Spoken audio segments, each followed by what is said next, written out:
The name of the place is the Handicapped Association, the Association of Handicapped Peoples of Carrefour. And Francois, this is the director and the founder of the charitable organization. It's a registered charity here in Haiti. And combien d'années depuis tu commencé? 16 years he's been doing this with him and his wife. And Francois and his wife work together, and they have, right now, they have these tents that they're living in because the building that's right behind these tents was damaged in the earthquake, and it's been deemed unsafe for them to be sleeping in. And they're for good reason. They're very afraid also. They don't want to go back in there. So some of the aid organizations that came into town here right after the earthquake gave them these tents. And they were sleeping on plywood and cement block beds. And a team from Church at the Movies, Pastor Rogers Church, some of you know the church, came in and built about 15 bunk beds. So when you go in, you'll see some nice bunk beds, and they bought mattresses for them, so give them some nice beds to sleep on. Over here on the left-hand side is a school. He gave us a section of it to do our clinic in. There's a big room back in there to do the clinic there. And you can take a walk over there and just take a look in there. Combien lève la aujourd'hui? Yeah. Combien de temps? Get pile tout monde? About 35 today. He has a regular, getting 60 monde. Yeah. Other children haven't showed up yet for school. This building was built by an organization that helps orphanages in the country. They came in and asked him if he wanted a school, and he said yes. Now, what you're standing on now used to have a big cover on it, the whole size of this building here, and it was on these posts right here, and the thing fell down in the earthquake. So when we came here, right about 2 months after, 1 month after the earthquake, we came and met Francois. You can see the cracks in the big pillars here that caused the whole roof. It was a big steel roof. And the whole thing had completely collapsed. See that column back there that had shifted? So the owner of the property, because this is a rented facility, and he came in and tore it all out. So then this organization, another organization that helps orphanages in Haiti, came and told him that they would build him a school. So this is something new here. The kids were having school underneath just tarps and sitting, out in the sun and so on. So this is something nice for them now. So things are changing for the better. So there's children from the orphanage and some adults sit in the classes just to get a little education experience. But there's also children from the neighborhood that come in, and he takes care of them. Some of their parents are handicapped, and he puts them in his school.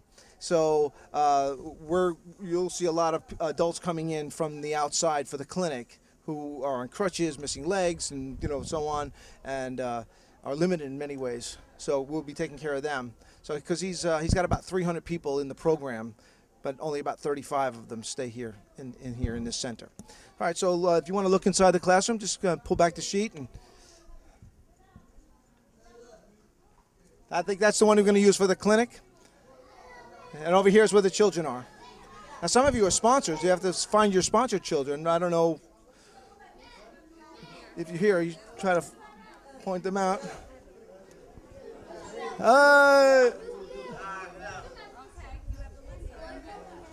Bonjour tout le monde. Comment nous y?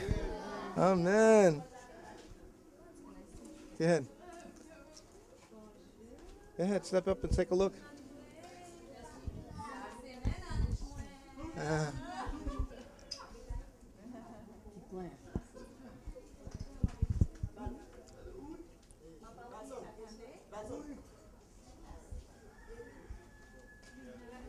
Okay.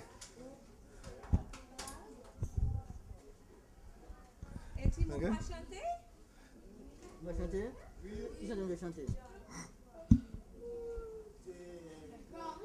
Benje mwen se yo wadamu, kante li pav jam fini, se mem, living God mwen pav jam manke anyen, menaleya la vini, menaleya la vini, menaleya la vini. Menalea la Vini. You think about Vini Jodia, est-ce que vous parlez?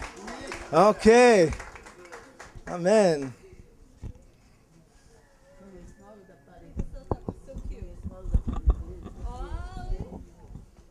All right. So again, this was just one big building that came down, and now they got a little bit of a courtyard here to work, to play with the kids. They can play ball back here and so on.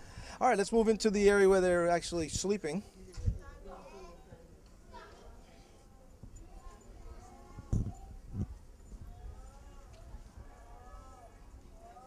They've cleared it out quite a bit since the last time I was here. There was older automobiles here, and it was just a big mess. Okay, here's some of their living quarters here.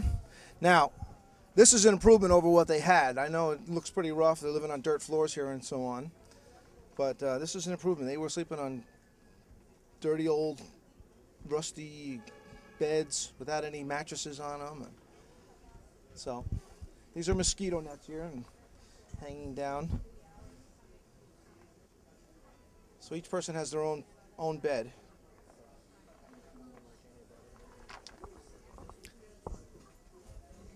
Here's another one.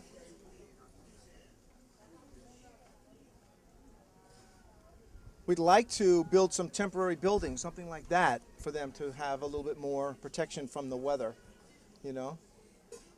And got to come up with a plan. I have to have Ken, the general contractor. I was just saying we need to put up some kind of a temporary building like that for them to have a little bit more protection from the weather and so on. You know, we could do something very cheaply here, just simple and like a barrack type of, you know. Has the highest concentration of malaria in this hemisphere. Bonjour, bonjour, comment allez? Papi Mal. Okay. Nous venons là pour aider nous. Nous venons là pour aider nous. This fellow here, I was here Saturday. He's missing a leg. He fell down and he damaged his shin. He's got a wound here. I don't know if they've changed the bandage, but probably should be looked at today. Doctors Without Borders is set up camp in a hospital not far from here, and they gave him some treatment and some things. But you might want to look at him. I think he, you know.